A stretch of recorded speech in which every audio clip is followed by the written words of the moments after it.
Hey guys, it's Old Man G here, back again with another episode of Red Devil Studio Live podcast. I'm joined today just sort of Team Takage 1.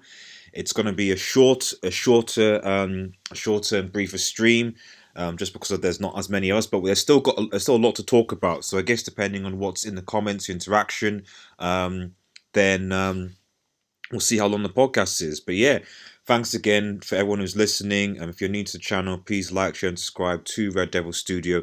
We are only being 4 subs away from 1,000 subscribers, so really appreciate if you just hit that like button, that notification button as well, to be informed the latest Red Devil Studio Manchester United content. But today, and this is why we do this podcast, we're not going to be just talking about Manchester United, but we're going to be talking about our reactions to some of the Premier League games.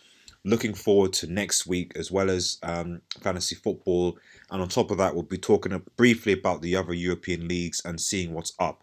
So I'm going to start basically first with the big game. And as you see in the thumbnail with this video, as you can see, we have to speak about Timo Pukki. We have to speak about Timo Pukki and Norwich City, because, I mean, that to see Norwich just not only beat Manchester City 3-2, but beat them with 5 or 6, I think it was, of their first team players out injured, and to not only beat them, but in my opinion, outplay them as well. I just think it's incredible. I think that it just shows you how crazy this Premier League season is. Like, Team Takage, do you wanna in on this at all, or what do you think? Yeah, Pukki obviously he was on loan at Leicester for a season, and he wasn't very good. Then Norwich, I think they had him last season. Obviously did well, and then you see what he's like this season. Um, the Championship players seem to be doing bits right now. Tammy Abraham, Pukki, um, they just it's kind of like a free hit, Norwich, they're going at teams, which is a difference. Some teams, especially like even when they played Liverpool in their first game of the season, um, my dad, who's a Liverpool fan, um, he was impressed because like they weren't sitting back and just blah blah blah. They were still playing their game. They lost, but they continued to have their integrity, and they've kind of seen the fruits of their labour now. Unlike some other teams, who are changing things every now and then. But as long as you stick to your system and have faith in it, work hard, press, whatever you need to do, then you get results. But I mean, Consistency. I agree. I agree with Team Takage, and I just think that I think what's so shocking about this, because clearly, you see a lot of teams, a lot of pundits, a lot of people just speaking more about City's weakness at the back, and that's why they lost. They didn't have Laporte, they didn't have their defense, and that's why Manchester City lost. But I am curious to think that do we honestly believe that if Laporte was playing, that Manchester City would have won this game? Because honestly, it's easy to be like, right, okay, identify one thing, but because honestly, it just looked like City were. Was it Laporte's fault that Norwich were creating so many chances? Was it their fault that, to be honest, at times for a lot of that game, that City were being overrun in their midfield? And I just think that you can't blame especially bearing in mind that Norwich had 5 or 6 of their first team players out. So it's like, I don't get it. Like, I just think that there's something else. There's got to be something else going on. And I'm not 100% convinced if Laporte was playing. Okay, yes, maybe the third defensive area, you might think maybe that might. But then could that have happened? Maybe Pep plays Laporte in Stones. I think, and this is what I'm pointing, I actually think this comes from the manager. Okay, I think this comes from an arrogance from the manager that came onto the players. And Senior United sometimes, whereby you have a situation where you think that you're going to pump. Yo, thanks, man. Thanks for joining the chat. I think that when you have a situation where that arrogance spills onto the pitch, okay, and you underestimate an opponent.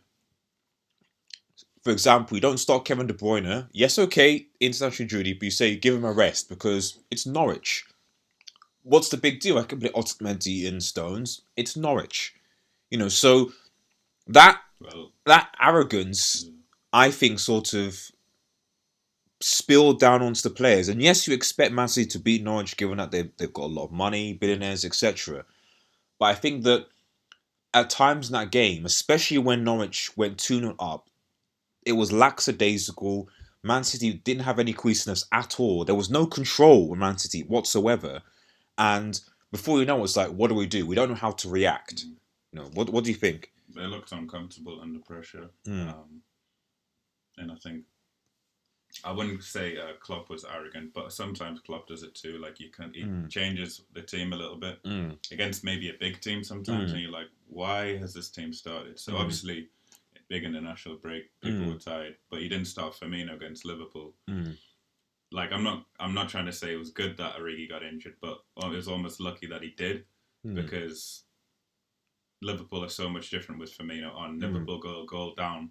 And then Origi comes off, Firmino comes on, and then the game is just completely different. So I think it's not just... I mean, you can see it more in Guardiola. Like, there definitely is an arrogance there, but sometimes you got to win a game before... This is the thing. You know what I mean? So you've got to be careful. No, this is the thing. This is the thing I was saying is that, the importance is that managers should basically be winning their games first. They should be killing their games off. There's no reason why Pep Guardiola couldn't have started his strongest team and said, you know what? I know you guys are tired.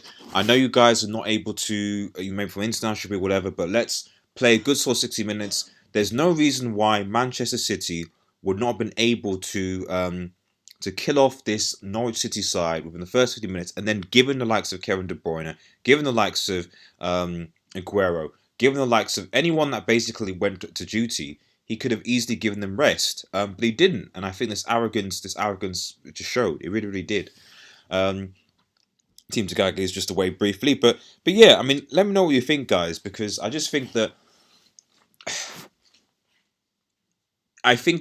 the concerning thing for me has always been with City, has always been their inability to come back from behind, to show that gusto, to show that momentum. To show that sort of that right, okay, yes, we can come back into the game. We can, even though we're down, we can still, do things. Like that for me has been the issue with Manchester City, is that if they're not ahead, they don't seem to have a plan B. Yes, I'm not saying that Man City didn't go for it, and they did in that second half, but they don't just seem to have that definitive plan B where they're like, right, okay, we're down. This is how we're going to change things. Would I be concerned if I was Pep Guardiola? Yes, I think I would be. I think I would be concerned.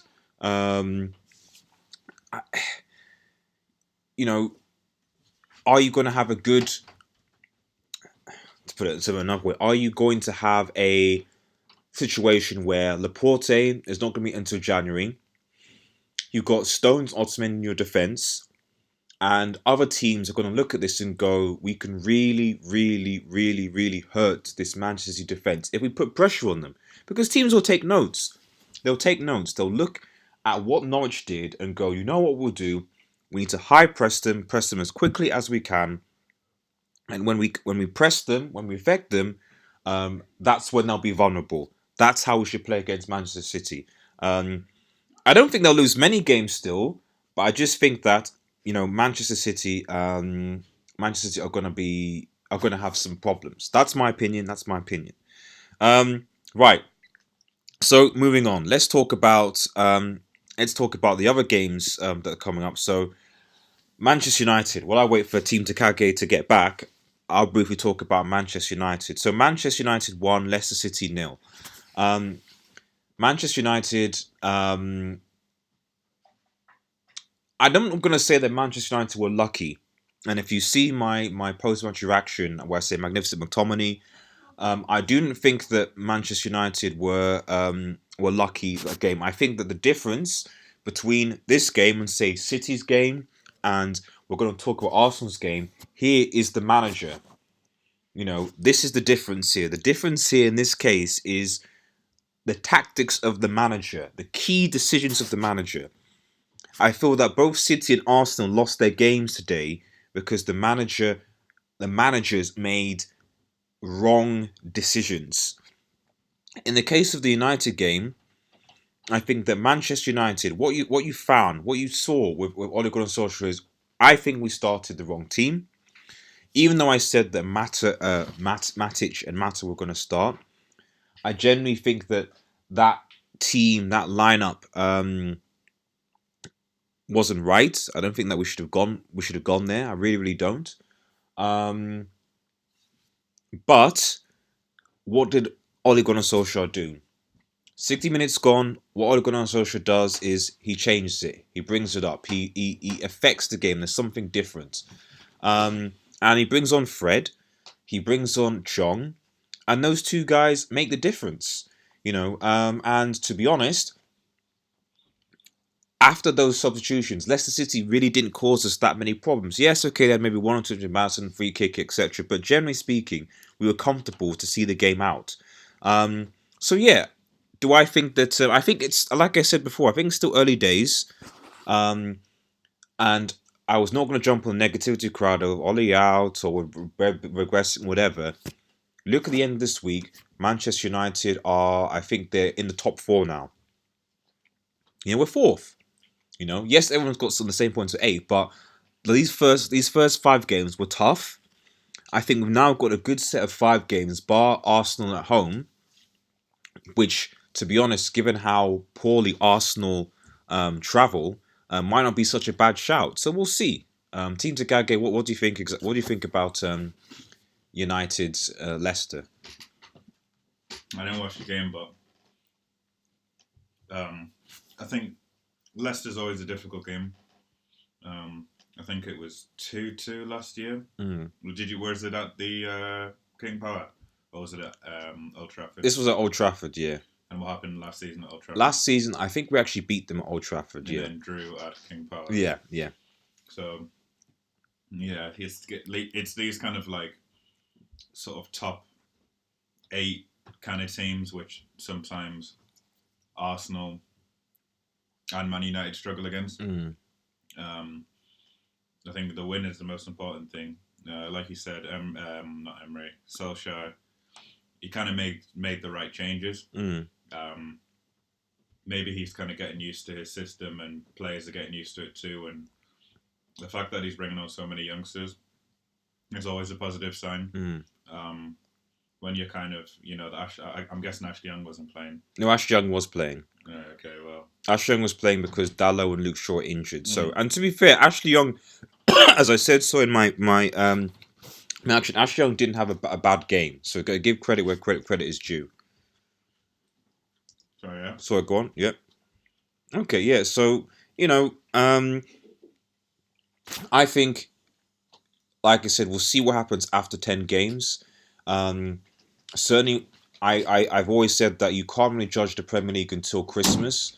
But right now, after 5 games, it's anyone's. After 10, we'll have a better idea of where teams are. But I just feel that this Premier League is going to be very interesting this season. I still think the top 6 will be similar to what they were last season. But I think that I don't think you can really call it right now because every team in the top 6, bar Liverpool, has some specific area or weakness that you could see being exploited. Liverpool so far have been consistent. City have a defensive issues, and I just feel like they don't have the ability to come back from behind. Arsenal seem to have too much inconsistency away from home. that still has yet to be resolved. Although they're good at home. Tottenham, it depends what Tottenham turns up sometimes. Manchester United, same. Youngsters, inexperienced manager, etc. Lampard playing great football, but still conceding too many goals in my opinion. So everyone has an issue, and I think it'll be interesting, to see what happens. Fine. So if we look at talk about Manchester United. So let's actually speak on Lampard and Chelsea. Chelsea obviously 5, Wolves 2, and at the Molineux as well. What do you think about that team to get Tammy Abraham a hat trick? I think I was out at that time. I heard on the radio. I think it was like 4-0 first 20 minutes, something ridiculous like that. Which is just a statement. I remember watching Chelsea against Man United. Was that first game of the season? Yeah, first game of the year. And for the first how many minutes, the way they were like pressing, it worked so well.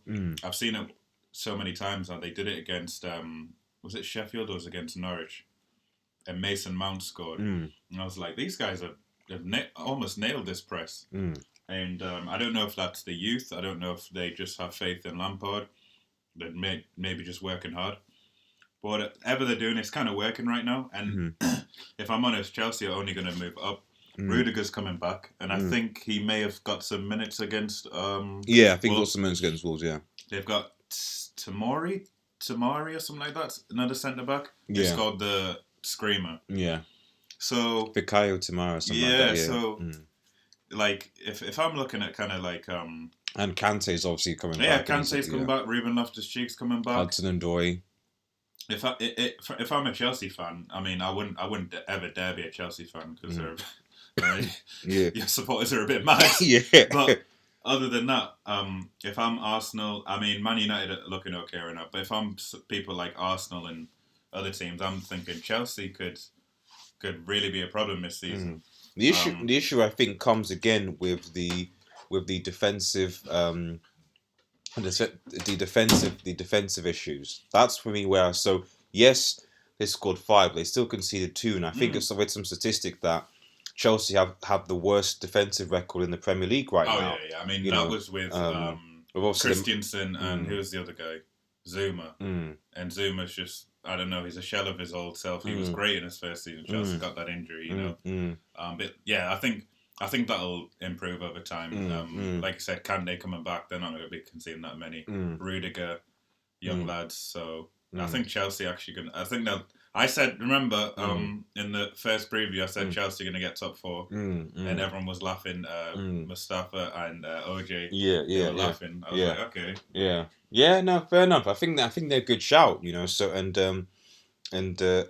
you said the style of football where they play is interesting. And I just think that it'll just be interesting to see the pressing sort of situation, like you're right of how Lampard sets up his team. And it'll be interesting to see how they play because obviously Champions League is starting this week. I think we'll be doing it. So that's obviously good. To see, unfortunately, United not in the Champions League, but neither Arsenal. So we'll be doing some previews for the upcoming games, doing some watch along stuff. But yeah, I think that I think you're right. It will just really depend on how they sort of set up for that, and for me whether they can because I think the issue for me is more so against teams that, because Wolves, I feel Wolves this season haven't actually played or started well. Like I think a lot. Even when we played them at the Molineux, United should have actually won that game. We missed the penalty. If we score a penalty, Wolves are done. Like they had a good spell of 15 minutes and then a few good chances, but outside of that, like they weren't that great. Do you think the Europa League's catching up on them? Possibly. I do think the Europa League might be something that might be causing them problems, and I don't think they're gonna get relegated or anything like that. I think they've still got enough to be but I just think that they're not their shell of their former selves in last season. I think that it wouldn't surprise me if your Cities and your Liverpools went and scored as well. I also think they have a chance in Europa League, Wolves. They should be able to get. It's worth focusing their efforts on that. it depends what they want to achieve. Because I feel like they've got enough to get out of their group. But the question is, like, what do you want to achieve in the Europa League? Do you want to win it? I don't think they'll be able to win it. So do you want to just give the fans like a good European Cup run or something like that? Like, just give them, if that's the purpose, to give your fans a good European Cup run, then fair enough, So, but if it's to aim to win it, then you might be spreading yourself a bit thin, Interesting. So moving on. So let's briefly talk about. Let's briefly talk about. Let's talk about Arsenal now. Before we briefly round up with Spurs and Liverpool. Won't dwell on those two teams that much. So I'll give you this one fully with you, Team Takage. What went wrong today? With Arsenal capitulating, Emery's tactics, just what happened? What happened? I think it was a multitude of errors. As soon as I looked at the team sheet, I was like from the back line to the midfield, I was like, we've got problems. The first thing I noticed was Xhaka, and I said to my dad, I was like, why is Xhaka playing? What does Emery what does Emery see in Xhaka that other people don't? We were joking, is he Albanian mafia? Is he holding Emery hostage or something, forcing him to make him play? Obviously, Socrates and David Luiz, I've talked about this before. I say all these things before the game, so I'm not the back line to the midfield. I'm not a plastic Arsenal fan. I said all this before the game. I said David Luiz and Socrates are just a liability. In terms, like, together, I mean. I don't mean, because I think if either one of them, when Rob Holding comes back, I have faith in our defence more, is what I'm trying to say. Maitland-Niles, he's good going forward, but it's harsh to criticise him because he's being played out of position. It's really harsh. But at the end of the day, you still got to do a job, and he's not a right back. And Kolasinac, he's a good wing back, but he's not a good left back. So when you have the midfield, and I'm thinking Xhaka, it's already those five. It's already, you can't have faith in it. There's no. I don't look at an Arsenal side before the game and think we're going to win that game when I see certain names on the team sheet like Xhaka, and so, like, I was kind of happy when Aubameyang scored those two goals, but in a way, we didn't really deserve them. Watford had so many chances. They weren't clear cut, but you could just feel there was an error coming. And that's what happened. We try to play from the back. Socrates plays a terrible pass to Guendouzi. Goal, easy. And then David Luiz. I'm not entirely sure.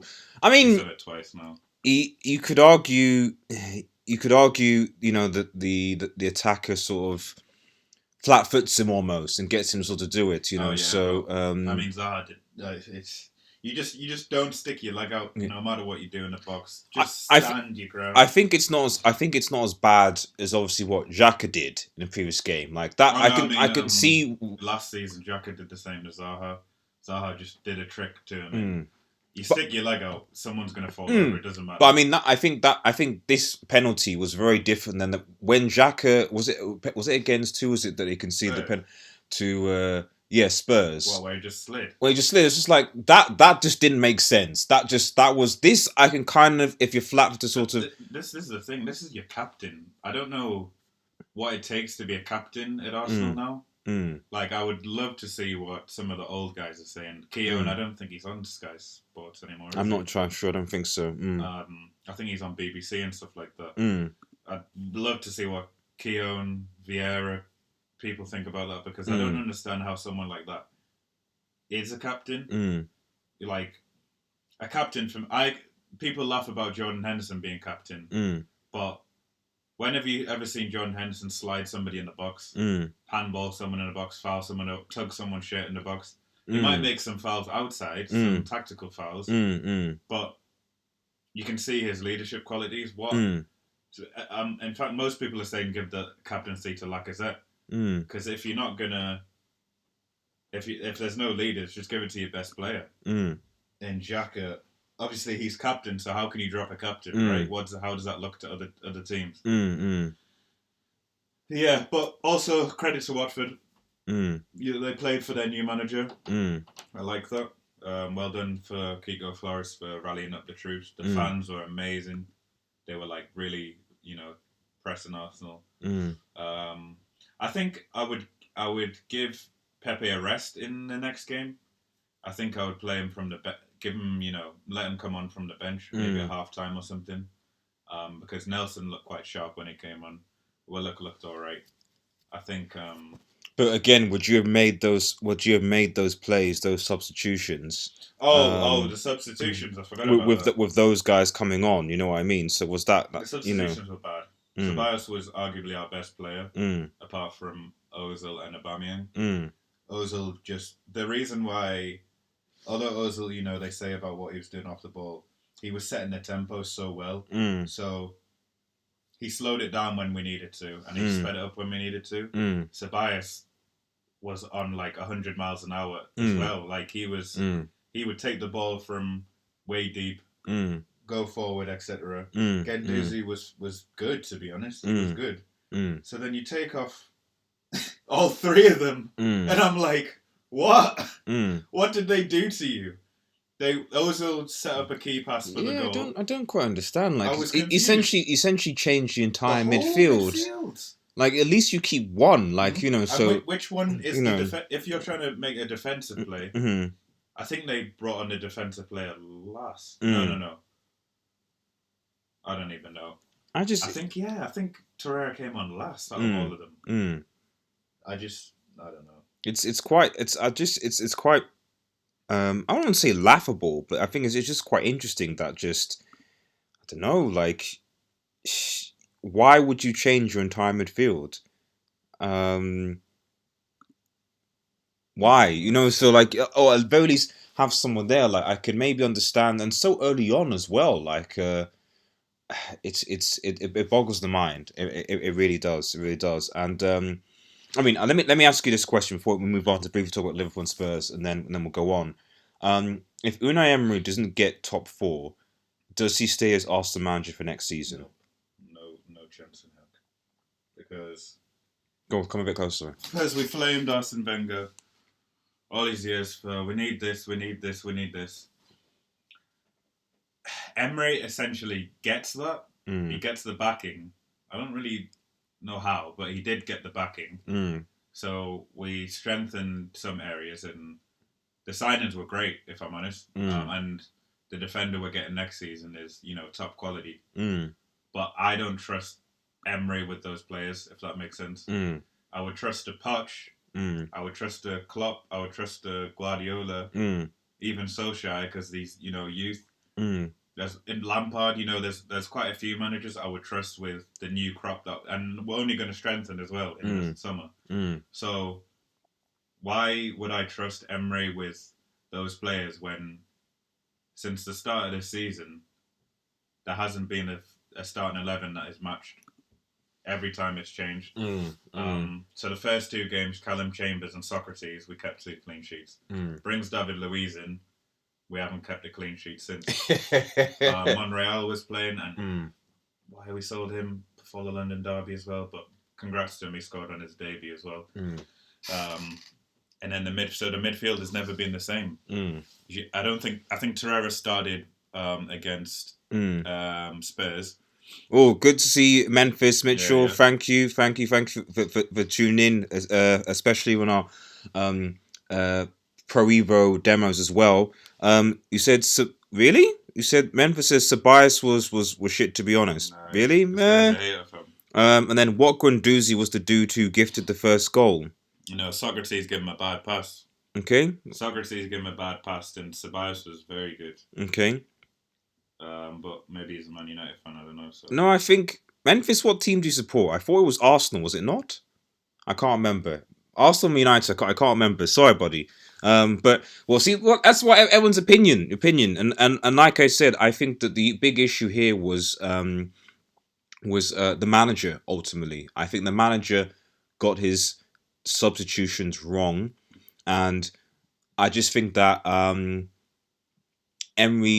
would be concerned about Emery's is performances away from home. Mm.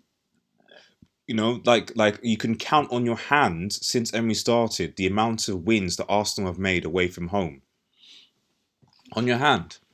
In all cup competitions, Manchester United, Memphis Mitchell. Yeah, I had a feeling. I thought so. I had a feeling, but it's all opinion, you know. So, but yeah, I just think that Emery's it'll be an interesting. It's still early days. It's like the same thing at PSG, you know. Like anyway, let's continue. Let's move on. So let's just briefly talk about about Liverpool and Spurs. So Liverpool obviously come from a goal down and beat Newcastle 3-1. Newcastle strike, the first goal was actually pretty good, actually. Very good strike. But Sadio Mane comes and does the business. What do you think? Yeah, I think Firmino is the most important player. I think the three that need to be on the team sheet for me in a Liverpool game that is a big game are Firmino, Fabinho, and Van Dijk. Because obviously Mane is amazing, like literally amazing. He's probably, if he wasn't African, he'd probably be Ballon d'Or nominated every year. And Salah, you know, he's very good as well. But Firmino is the guy that glues everything together. So Origi got injured, blah blah blah. Firmino comes on, and you see, he always he kind of, the positions he acquires, because he's a number 10 originally. I think is he a 9 for Liverpool? But he's a number 10 originally. He played Cam for Hoffenheim, but he also played centre forward, right? Actually, no, he didn't. He just played Cam. But because he's so good at just everything. He can hold up the ball, he can score, he can pass, assist, and he does things that he reminds me of, like, I don't know, like not like Cantona. Like I'm trying to think of a player like Bergkamp almost. Okay, yeah. Where he just like he does things which you can't defend against. Bergkamp did this goal against Newcastle where he like flicked it around the defender. But then finishes it too. Firmino kind of reminds me of that. He does things which like not a lot of players can do, and like, well, they might try and do it, but they won't get the pass through or they can't pull it off. So yeah, and Fabinho, obviously, people don't need to talk about Fabinho necessarily because how good Liverpool's attack is and how good Van Dijk is, but. Half of the things don't even get to Van Dijk because Fabinho's there. Yeah. Do you know what I mean? Yeah. The whole team, it's a team. That's what it is. Yeah. They've been, I think most of them have been with each other for, some of them more than 2 years, but I think they've had that team for 2 years, the starting 11 at least, you know? And that's the difference, I think, and that's what you need. Obviously, Man United are rebuilding, Chelsea are rebuilding, Arsenal rebuilding, City, buy, and that's how they fix things. But Liverpool kept to the system. Yeah. Kept the same players. Players have stayed fit. Credit to them too. Yeah. And a bench of players who can turn it on when they need to. Yeah. Klopp keeping the confidence in the bench. So yeah, I kind of just admire Liverpool, like the whole. As difficult as it is as a United fan, frankly, it's very, very difficult. Thanks to everyone who's watching, by the way. Really appreciate it. If you're new to the channel, please like, share, and subscribe to Red Devil Studio. So, like, we're just talking about, unfortunately, Liverpool Football Club. But yeah, I agree with Team Takage here. As painful as is a United fan, Liverpool have the complete team. There's a reason why they are unbeaten. They've got 15 points out of 5 games, and you know, I don't know. I just think that I'm scared as a United fan. I really am, because I think that Liverpool have the team this season to win the treble. They do. Like they can win the Premier League. They can win the FA Cup. they can win the Champions League. Mm. And potentially they can go this season undefeated. Yeah. Like granted the players stay fit. If all the players stay fit, and even then, you're like, this is the thing. This is what happened last season. Is that there's a belief that's instilled there because against Barcelona, people forget was Salah or Firmino playing against Barcelona? This is Barcelona, the best team in Europe. Salah and Firmino were not playing. Instead, you had to rely on Origi and Shaqiri coming on. And yet, they put 4 past Barcelona. And yet they put 4 past Barcelona. Poopa Pump, I don't know what game you're watching, fam. So I didn't lose the ball once. You must mean Xhaka. The midfield's still a little suspect. Memphis. What do you mean Liverpool's midfield? That may be true, but to be honest, like if you mean Arsenal's midfield, maybe if it's Liverpool's midfield, compared to the other teams, this is the thing. It's just like, you have a midfield of Wijnaldum, maybe Milner, maybe Ox, and all the rest of it. And I think Ox we first come back from injury, but these are the same midfield players that won a Champions League. What can you say? They schooled Barcelona. They were the best team in Europe, supposedly one of the best teams in Europe. And when I look at the other, for me it's about comparison. So, which other club has a better midfield?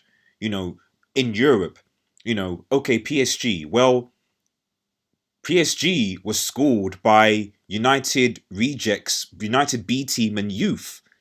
That was, or Real Madrid, who were in tatters, who were battered by Ajax. Or yes, today is a new season, but I just think that a lot of teams in Europe now, your Bayerns, your Madrids, even your Barcelonas, PSGs, I think that they're not as strong as they used to be. And I think that, especially not having that regular competitive competition, because the leagues aren't as strong, when you come up against Liverpool, no one's going to want to play Liverpool at Anfield. No one at all. If Real Madrid or PSG or anything like that, I don't know. Man City. I agree with Man City. Midfield against Liverpool's. Barcelona, I'm not sure, to be honest. I think that Sergio Busquets is retired, to be honest, and I think that if Mane's running at Sergio Busquets, it's game over. It's really as simple as that. Like, even he's retired. In the preseason, we're dominating Barcelona. Come on, Real Madrid, Toni Kroos, Modric, all these the teams you're citing. Maybe 2 years ago, yes, but now they've got aging midfields, aging squads, and I just think that they're going to struggle, But anyway, enough talk about Liverpool. Enough talk about Liverpool. Let's talk about sorry. Let's think about I was going to speak about Spurs. You want a brief word on Spurs? Spurs' win against You can. Spurs as well. Spurs. We'll throw them to Spurs. Spurs 4, Crystal Palace 0. I guess what we should say is Harry Kane overrated? And I put that to you, Memphis, as well. Do you think? I know what he's going to say. Do you think Harry Kane is overrated? He's going to say best striker in the world.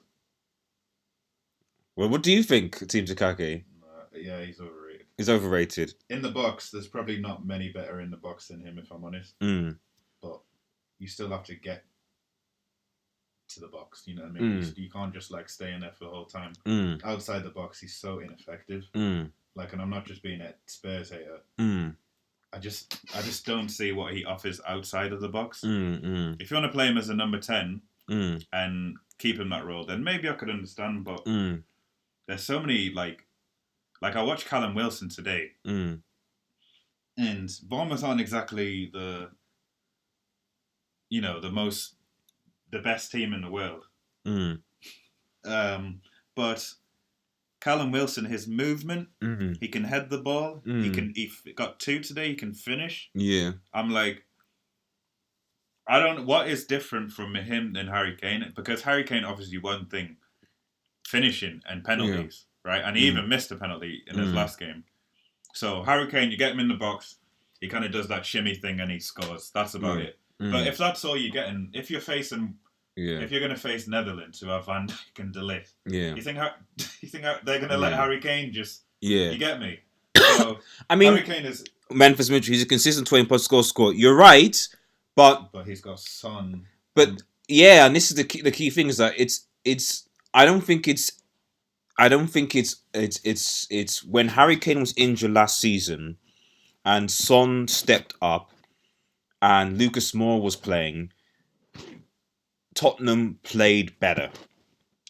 You know, they looked better. And for me, one of the greatest travesties for Spurs giving Liverpool the Champions League was Pochettino dropping Lucas Moura, who scored a hat-trick against Ajax in the semi-final, to put in Harry Kane, who hadn't played for, I think, 2 months.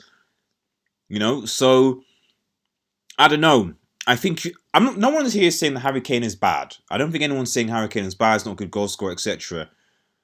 But what I would say about Harry Kane is that it's more the fact that Son Heung-min, and maybe that I should rephrase as the fact that Son is underrated. People don't talk about Son as much. Son Heung-min is actually I would argue, Spurs' best player. You know, he's Spurs' best player. And I'd argue on form, Lucas Moura could push it for a second. But for some reason, Pochettino doesn't give him game time. I'll take him at Manchester United, to be honest. Yeah. I'm sure you take him at Arsenal, you know. Anyway, we've spoken about Spurs and Liverpool enough, so let's move on. So this is more like a European review. We'll start talking about other teams around Europe. So we'll just get into Barcelona basically. Barcelona Football Club thrashed Valencia. What was it? Like 4-0, I think. 4-0 or 5? How? What was the score for Barcelona? But they thrashed Barcelona, Valencia, who I think stupidly sacked their. What's weird, and I read something about this. Yeah, 5-2. That was 5-2. It was goals from Ansu Fati, the 16-year-old wonder kid. You know, he scored in the second minute. 16-year-old kid on your first debut scored in the second minute, and then Frankie De Jong, Gerard Piqué. So 3-0 up from defensive play. Well, okay, not Ansu. And then 2 goals from the cannibal Luis Suarez to make it 5. With Valencia scoring, I think it's Kevin Gamero, who's pretty much a banter player, to be honest. But yeah, interesting. You know, I just think that. Oh, Jamie, how are you doing? Good to see you in the chat. So I'm late. No worries, buddy. No worries. Always good to hear from you in the chat. Really appreciate your ongoing support. We're just talking now about Ansu is a GOAT. Yeah, I'd say that. I would say that. I'd say that. I just think at 16 to be good enough, you know, to play for Barcelona's first team. You know what I mean? I just think that's incredible. Very incredible, and we'll see what happens. I think Valencia losing shows why you don't sack your manager who won you the Copa del Rey before a big game against Barcelona. But what do you think? I mean, do you think that Barcelona will win the Liga this season, Team Takagi? See, my money was on Atletico. And then I think who did they lose to? Real Sociedad, actually. Away from home, 2-0. Yes, 2-0, yeah. So the Liga is a bit unpredictable. I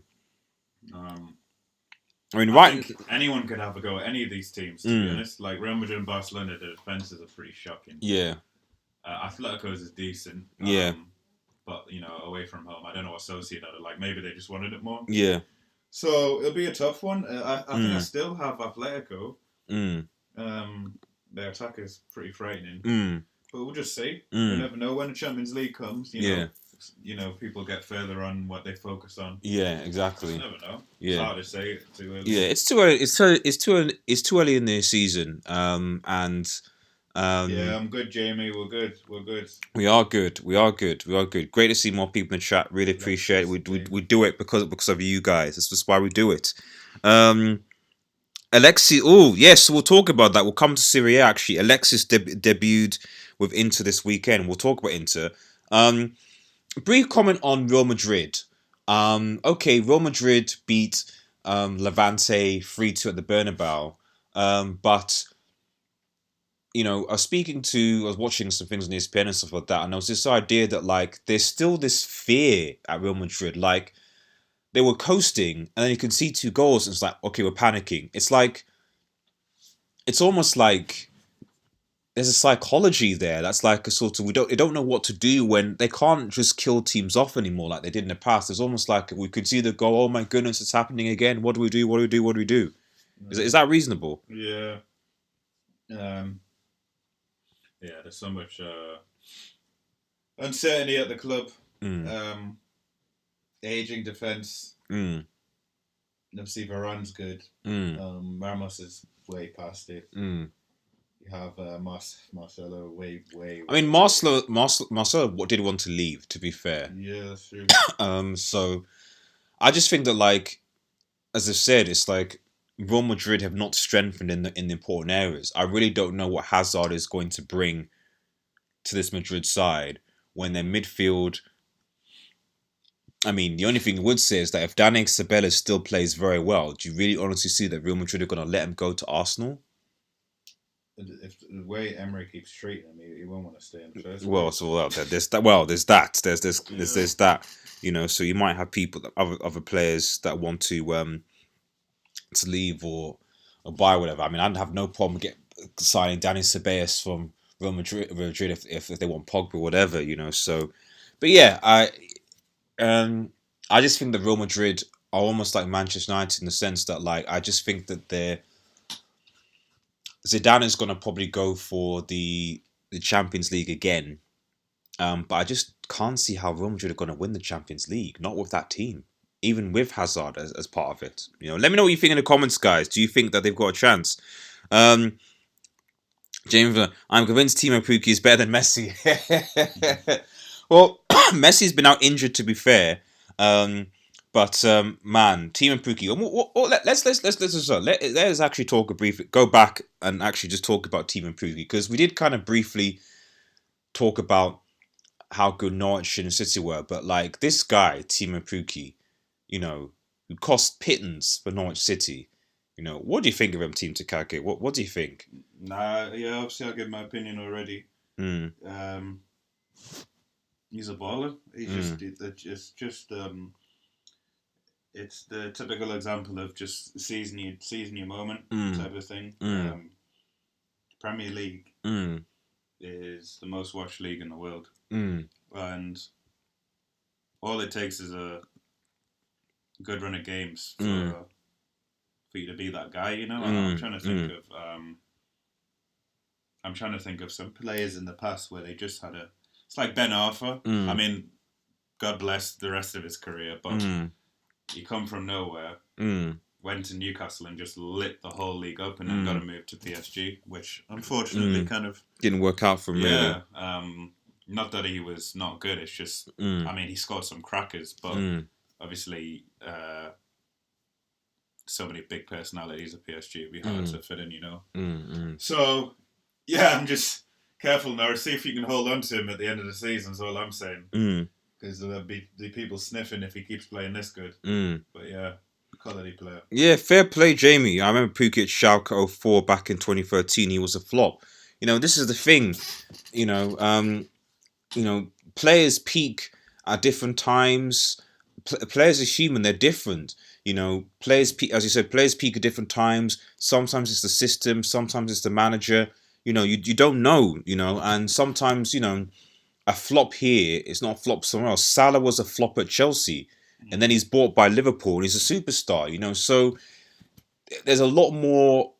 There's a lot more factors than just the team that a player plays at, or the individual themselves, that determines whether a player will be good. And a lot of it, I think, is the system, good coaching, etc. He's like Jamie Vardy. I agree. The only thing I would say is with Pukki is that with Jamie Vardy is like Pukki. He's got better build up play than I think Jamie Vardy right now. Yeah. You know, like you could see even for example in one of the goals where like the assist, just if it was Vardy tries that goal and scores, you know, or maybe misses, you know, but Pukki seeing his teammate Ron makes a nice cross and then the guy just passes it into the empty net, no problem. I think that's the second goal. It beats where Walker placed them both onside. Sorry. So I just think Pukki right now anyway, his hold up play and his link up play, and his unselfishness as well. I think is probably why he's slightly different than Jamie Vardy. But anyway, going back to European teams. Let's look at the Bundesliga now. And Dortmund victorious against, I think it was Bayer Leverkusen 4-0. Brilliant performance by Dortmund. But Bayern Munich again dropping points. What's going on at Bayern? I know they're playing RB Leipzig, but still, Team Takagi? Their defense is trash. Is it just as simple as that? Their defense is trash. Yeah, the defense is trash. I think Kimmich is out injured. He's all right. Sule is okay. Boateng. I remember when Boateng. I think you know what did Boateng when Messi dropped him on his ass on the. I think they won the Champions League that year. He just hasn't recovered since. The first leg? Can't even remember now. But Messi just put him on his bum. I don't think he's actually recovered from that. I mean, looking at the table, Leipzig is still on top actually. So it's actually RB Leipzig that 4 game points, 10 points, Dortmund 9 points, Freiburg 9 points. You know, that's how it starts early. Bayern Munich with 8 points. So it's still early days. But they, I don't think you can rule out Bayern Munich, just yet, so to speak. So, but we'll see what happens, because I think like a lot of the European teams this season, I think you see a lot of players, European leagues. A lot of the big teams just are not as strong or as dominant as. I mean, PSG might be a different thing, but even then, I just don't think they're as strong as dominant as they were. You know what I mean? I think other teams are becoming a bit more potent. Is that reasonable, Team Takagi? Yeah. I just think that a lot of the big European teams are relying on. They've not revamped. They're not they haven't. They're either in the middle of a rebuilding phase or they're not rebuilding at all, and I think that's causing problems. So, do you think that this could be Dortmund's year, though? Nah. Really? You don't think Dortmund can win the Bundesliga? They lose too much, man. They lose too much. Bayern haven't lost yet, right? They haven't lost, but you know what I mean? That's the difference. Like, they might draw with teams, but Bayern don't lose often. They might get a couple of draws here and there, but Dortmund lose too many, and they lost to Union Berlin, I think it was. Exactly. Away from home, to be fair. Don't lose to teams like that. They did a few last season. They did. They lost to that where that guy scored the hat trick. Yeah, I mean, boom, man. Yeah, that was. I forgot his name. They won't lose from often, Like it'll take something crazy to beat them, but they will draw. You can get a draw. Yeah. Do you think Bayern will win the Champions League? They have enough to win the Champions League. Who, Bayern? Yeah. No. I think it's dominant. Like, I think it's Liverpool. It's Liverpool's dominance. I think I don't see anyone else just being close to Liverpool. And I mean, to be fair, they only just made out the group stages. When I think about it, last season. So and they got Napoli, and their group's okay. I think Napoli's the only tough one. Yeah, Jamie, 3 subs away from 1,000, man. So like, I'm think we're gonna break it this week. So I've got to think about what I'm gonna do for my 1,000 subscriber special. I think I want to do a bit of a giveaway. I think possibly, or a live stream. I don't know, video thing. I've got no idea, but I have hopefully something planned for the end of the week. I think we'll do something special on Friday or Saturday or something like that. I just got to think about it. But yeah, close, so close. If you're watching, please like, share, and subscribe to Red Devil Studio. Really appreciate it. Sorry. No, go on, continue. I was gonna go get something. So what else was I gonna say? Yeah. So yeah. Now I think as we're coming towards the end, almost towards the end of the stream, we're going to talk just briefly about PSG and Neymar, and then we're going to talk about upcoming fantasy football picks for the week, and then we're going to call it a night for this podcast. So Neymar.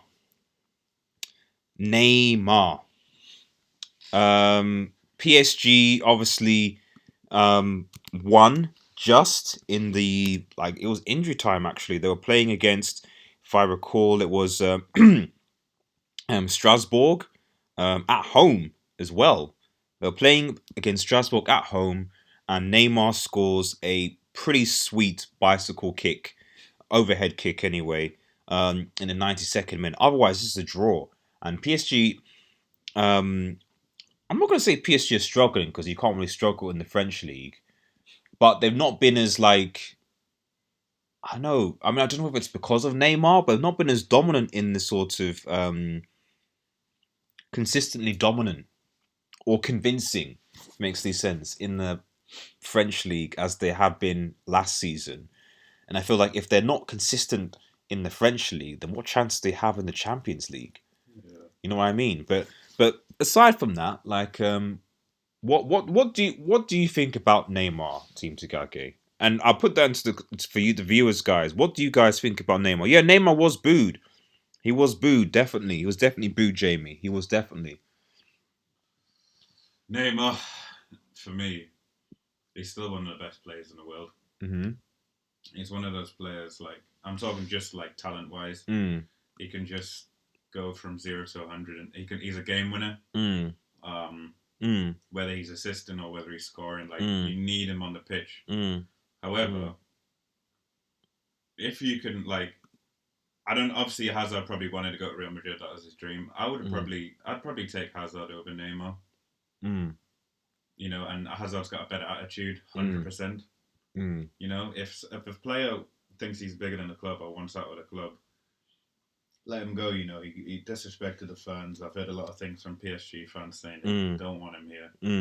PSG fans are now calling him bad words when he plays, and Neymar says home games feel like an away game now.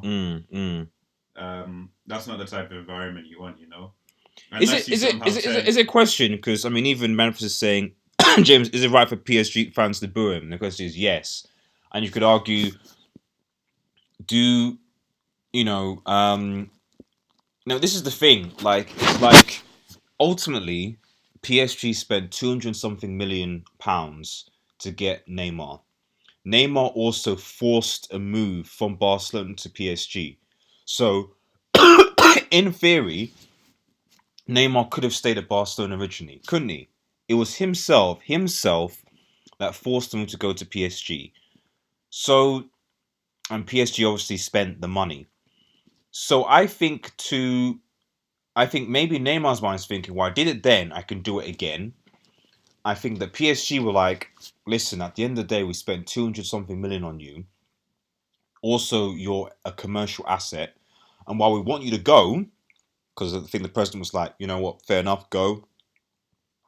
I think at the same time, it's like, but we're not going to just sell you for cheap.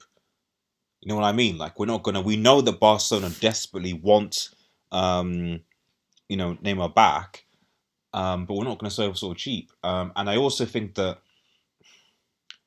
I can understand. I don't think they should be saying bad things, but I can semi-understand why the PSG fans are frustrated, because you can kind of see how I compare it with like Pogba, for example. Pogba, for example, said things going on, etc. But generally speaking, on and off the pitch, he's remained a professional. Irrespective of what people say about Pogba, he's remained a professional about it. Gone obviously and done these things.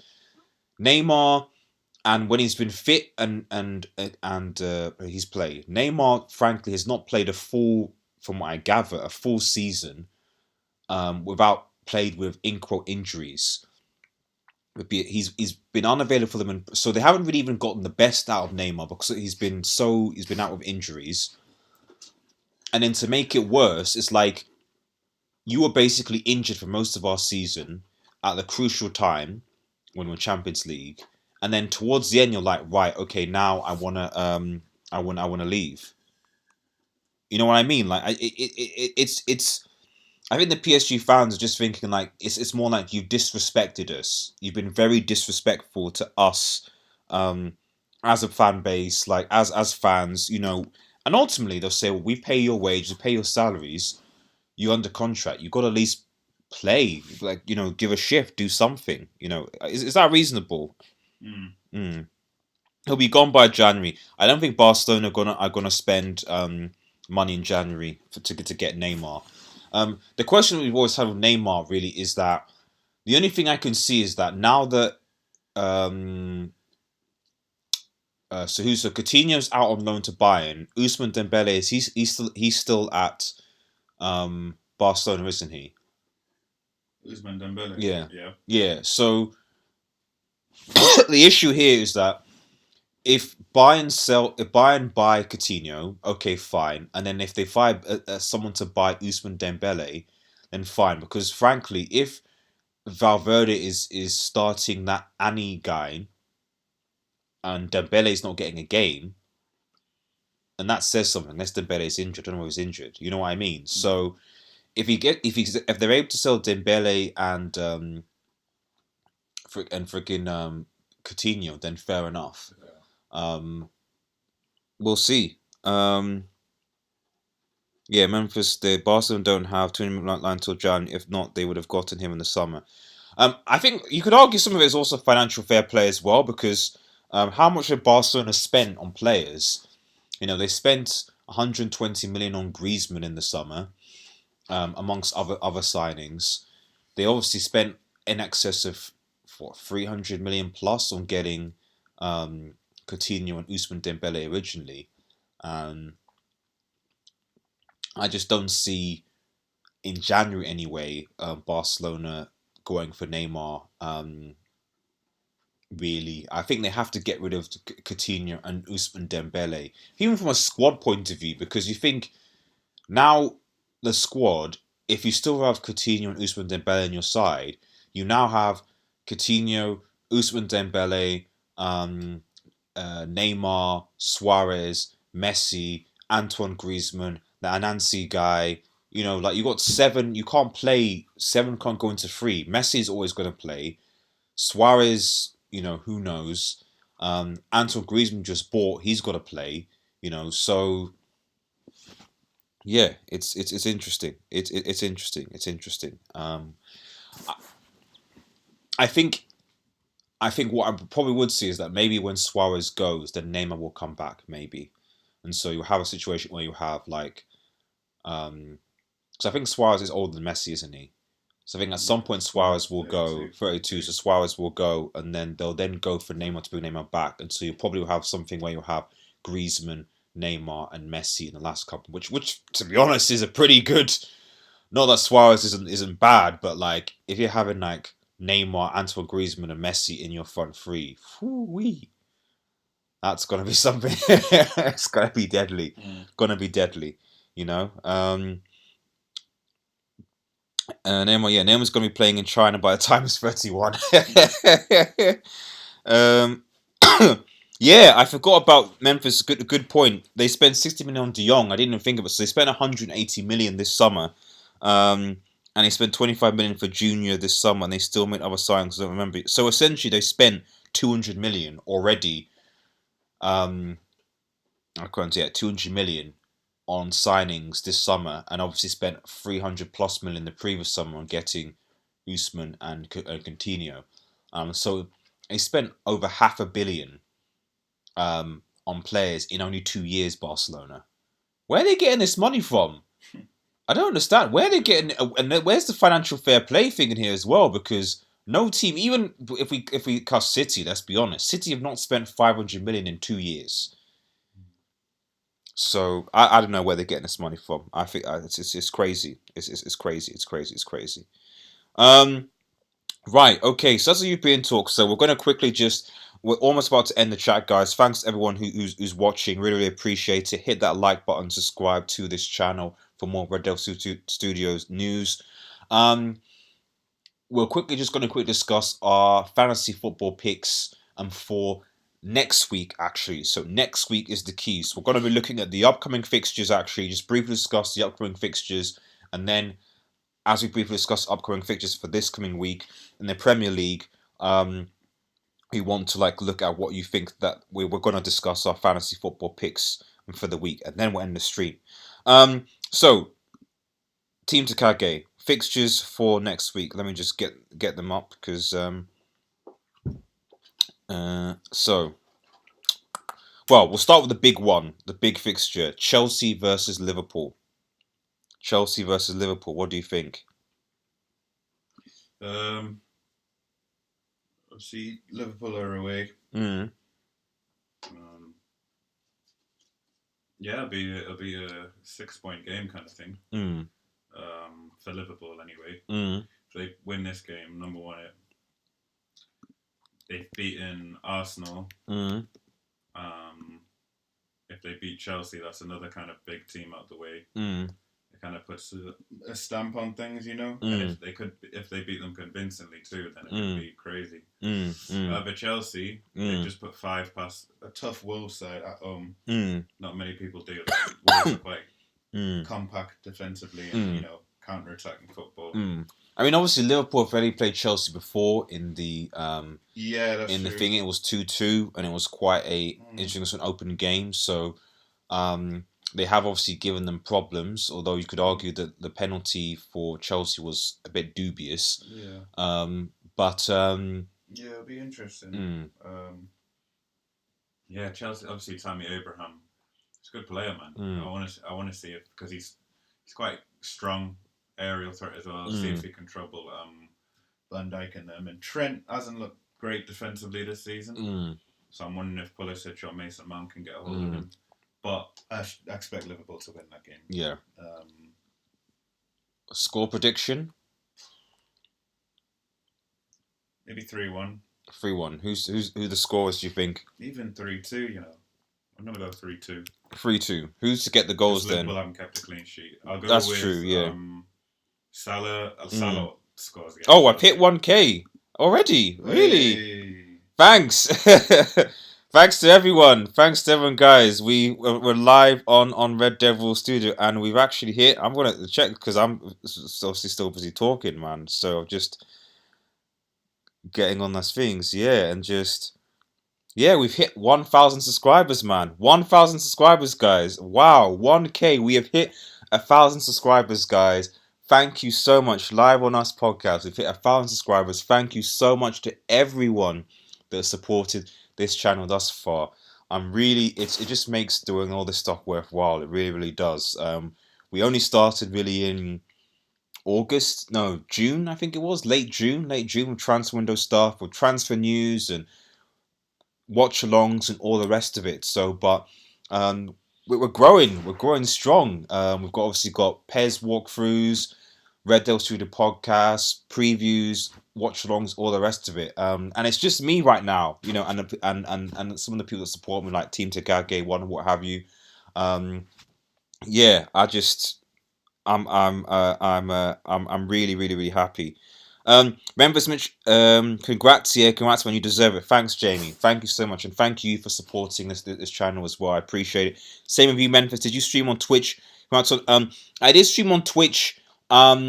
When did we stream on Twitch? We streamed on Twitch, Team Takage. We streamed on Twitch on Thursday, I think it was. I'm gonna probably what we'll probably do with Pez is we're gonna do or two things. One, we'll probably do it twice a week, probably Tuesdays and Thursdays. And then we will. And then what I'm going to do is I'm actually going to update the game with PES Universe with all the different skins and stuff, all the updated skins, so that we actually have the full kit and everything like that to be a lot more authentic. And then we'll do some simulations. So that'll be good. Omar 20, congrats. Thank you so much. Appreciate it. Appreciate everyone that's in the stream just watching. If you're just watching, yeah, we've hit a thousand subscribers. Really appreciate it, guys. It's just, let's just keep growing. You know what I mean? Let's keep growing. It's yawning. Let's just keep growing. And thank you everyone for support channel. We will do our. I thought it would be like sometime this week somewhere, but literally just while we're live, we've got 3 subscribers, just like nothing.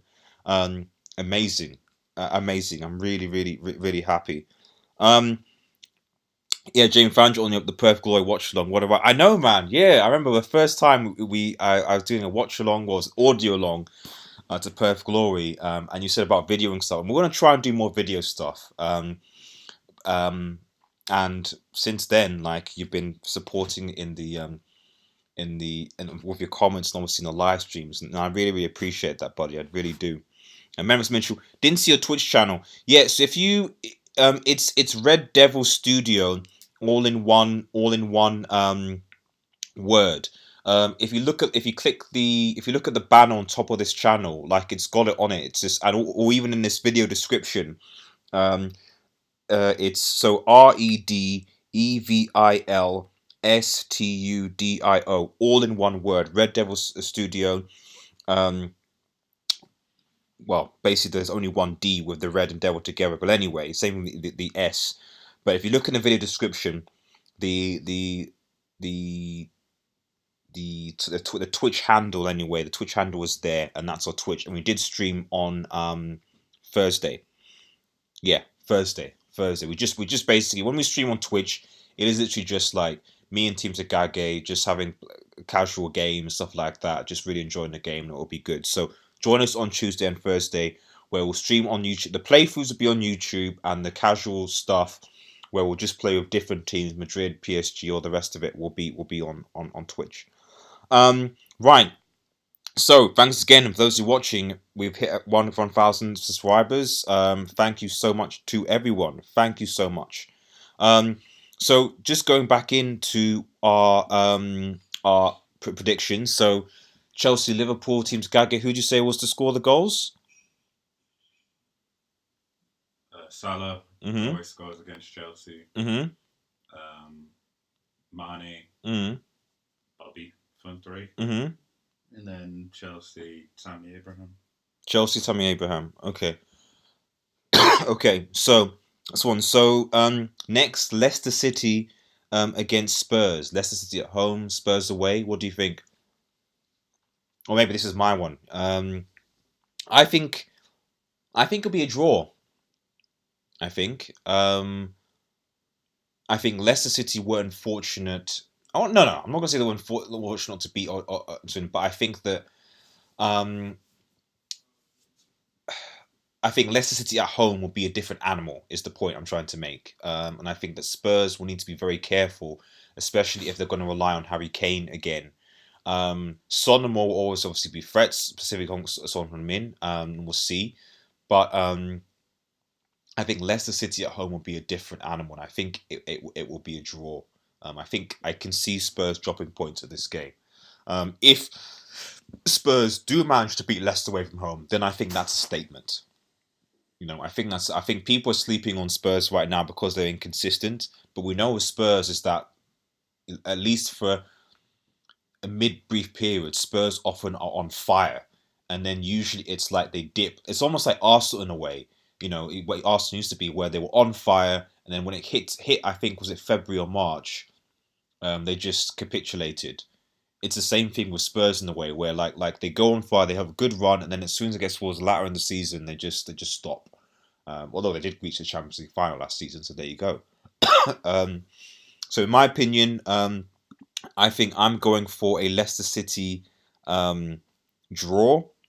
Oh yeah, okay. I tapped duties on Twitch. Yeah, that's the issue, Memphis. Yeah. I see a Leicester City. I see a Leicester City. Sorry about that. It's typical. I see Leicester City, the Tottenham draw. I think I'm going to give Madison a goal. And I'm going to give Son a goal. 1-1. Another fixture: Manchester City, Watford. To Team Takagi. Manchester City, Watford. At home. Manchester City's at home. Yeah. I mean, after the way Watford played towards getting Arsenal, I know that Watford were at home, and with City's lackadaisical defence, could you see Watford maybe giving them City an upset? No. Okay. No. Okay. Score prediction then? City going to batter them. City going to batter them. So what's the score? 4-0. Really? I don't know. I think that I'm not saying that City will win, but I don't think it's going to be as easy as you think. I feel that vulnerability, and I think especially with what we're doing when they were pressing you guys a lot. If Watford do press, they've got the players to really cause problems. I think, but I think they're just going to drop back against Thingy away from home like they always do. They did it last season. Yeah, it's just true. Although they've got a new manager, he might play differently. We'll see. That's the only thing, but we'll see. What do you think the score? Who do you think will score the goals? Aguero to Bernardo Silva and Sterling. Okay, fine. I obviously do my United West Ham. I think that we've got to beat West Ham. I think last season we actually lost against them away, which shouldn't happen again this season. I just think that the key will be who Ole Gunnar Solskjaer picks. I think Fred has to start. And if you're going to play someone on the right, if Lingard's back, okay, fine. But I would say Greenwood or Chong to start on the right. Someone different. I think if he plays Chong or Greenwood on the right from the beginning, he plays Fred, I think we can beat West Ham. Maybe Pogba will be back, maybe Martial will be back, I don't know. But if he starts Mata and Matic again, I think that we could be in a bit of bother, especially with how West Ham fans are. But I'm going to go 2-0 to Manchester United. Assuming Martial and Pogba aren't going to be there, they might be back. But if assuming Martial aren't going to be back, then I see a Daniel James goal and a Rashford goal. We're almost on the stream. We'll just pick one more one more match to review. Arsenal, Aston Villa, Team Takagi. Arsenal, Aston Villa. You'd hope that we'd win. Yeah, I don't want to see Xhaka playing. I've kind of given up Arsenal games this season already. Like, well, really? I said if we signed a centre back this season. Well, you did sign a centre back. Yeah, but nobody told me it was going to be David Luiz. Right. If I see David Luiz or Xhaka on a team sheet, I'm not watching Arsenal. Yeah, it's like I can't. Yeah, it's just that simple. Okay. So yeah. Okay. But I think we'll get the win. Okay. I don't think it's going to be easy though. And you're at home, and at the end of the day, whatever you say, Arsenal have been dominant at home. Yeah, but we drew our last game at home, so. Who was that? Spurs. Well, yeah, okay. Two goals down at home, that's bad. Okay. So yeah, I think maybe we're going to concede. It's just what we do. So I'll probably give it 3-1. 3-1 to Arsenal. Yeah, Aubameyang 2. And I'll go with Pepe, see if he can get a goal. Okay. So Aubameyang 2 goals to Aubameyang, 1 goal to. And I don't know who Aston Villa have, to be honest, but someone will score. Josh McGinn, Tyrone Mings. Yeah, someone. Anyone. Anyone can score against us. Let's score. Okay, fair enough. Okay. Right, okay. So we'll go for. So we'll just quickly go into any other notable sort of. It's. I think those are the big ones. So, no offense to anyone watching. I think Norwich will beat Burnley. However, I think you should stay tuned in for that game. What would be your top fantasy football picks? Just as we're about to finish. I'd go for Aguero. For a sort of expensive player. Get the City players in. They're going to batter Watford. I would probably take Liverpool or Chelsea players out if you have Timo Pukki again. Yeah, keep Pukki. If you've got Pukki in your team away to captain Burnley, I wouldn't captain him, but I would keep him in your squad definitely. Aubameyang is a good shout as well. Mm. And if you want a cheap pick, I think I don't know who Bournemouth are playing. Bournemouth are playing. I'll just check. Bournemouth are away to Southampton, which could go even away. Yeah. I think either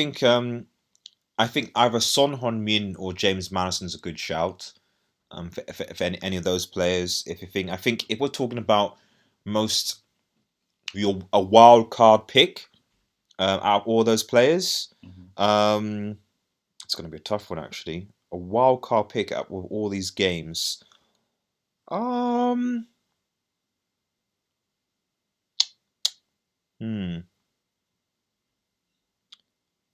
would say this is difficult actually. Look at these games; it's very difficult to be a wild card pick.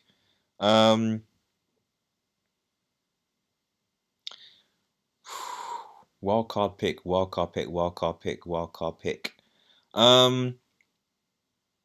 Ashley Barnes is my wild card pick. I think that maybe that isn't a wild card pick to some people, but I think that Burnley at home, I think that Ashley Barnes is probably a good shout. Even though Norwich City have been on form, I think that Ashley Barnes is just a bully. He really just is, and I wouldn't be surprised if he scored a few goals still. So that's my wild card pick. Team Takage, what do you think? Maybe go. I mean, Norwich players are pretty fire right now. I was thinking about putting money in myself, just for the bench, just in case I want to sub them in. Yeah. So just have a look at which Norwich players are kind of. Oh, okay. Well. Sorry, James saying Green needs to play, man. I agree. I don't know why he's not playing him, to be honest. And then Jamie says, yeah, my wild card pick is Mupe from Brighton. Okay, fair enough. Mupe from Brighton. Brighton, to be fair to Brighton have actually been okay. They've been quiet. They've started the season, I mean, they drew with Burnley, and to be honest, I reviewed that game, and Brighton were unlucky not to win that game. They just switched off. They were the better team throughout. They just switched off momentarily, and Burnley scored an equaliser. But really, Brighton should have won it. So yeah, I hear you, Jamie. I hear you. Right. Okay. Thanks to everyone who's been watching the stream. Really, really appreciate everyone that was getting involved. If you haven't already, please like, share, and subscribe to Red Devil Studio. Thank you so much. We have literally just reached 1,000 subscribers live. So really appreciate it, guys. Stay tuned. We are stopping the stream now. Have a nice evening, guys. And cheers.